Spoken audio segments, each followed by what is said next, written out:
Okay, let's get started. As captain, it's your responsibility to make certain that all of the necessary equipment is on board and that your ship is ready to go. Professional pilots always do a thorough pre-flight inspection before boarding their planes, and we'd like you to think like a pilot. Use a checklist to be sure that everything is in order. You can make up your own checklist from our suggestions and refer to it before each outing to be sure you're prepared. In particular, you'll want to be sure you have all the required equipment on board. This can vary from state to state, so be sure you check the regulations pertaining to your area. A good reference is the U.S. Coast Guard's Boating Safety Resource Center website. That's uscgboating.org. For nighttime operations, you must have working navigational lights. These consist of bow lights, red for left or port side, and green for right or starboard side, as well as a steaming light, commonly referred to as a stern light. When you're at anchor or drifting, turn off the running lights and activate the anchor light switch.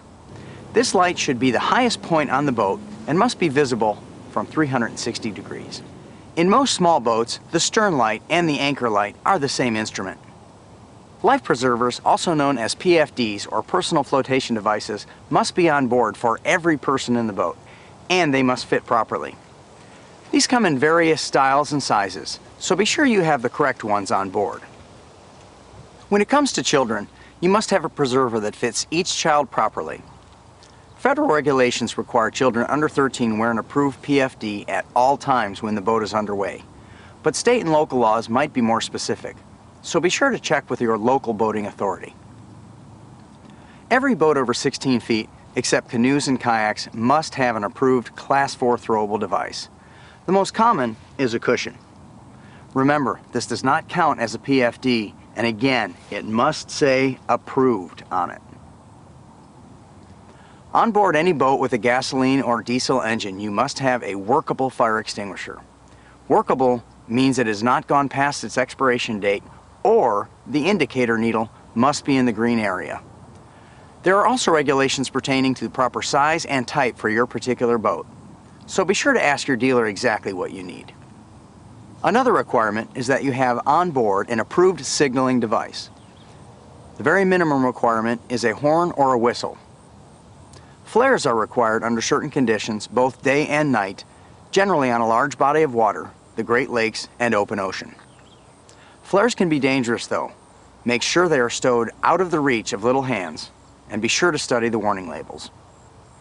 Flares will have an expiration date, so be sure to check them, and treat a flare just like you would treat a gun. Never point one at persons or other boats.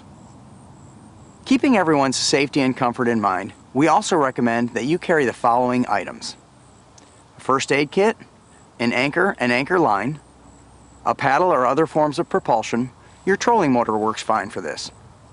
A tow line, a VHF radio, a cell phone, waterproof flashlight, spark plugs and plug wrench, manual baler, some spare parts including fuses, a basic toolkit. It's also a good idea to carry an extra supply of water and food that can be easily stored just in case you get stranded for any reason. You'll sleep better if the kids' stomachs aren't rumbling through the night.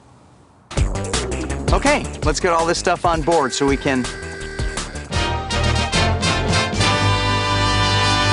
Nice job.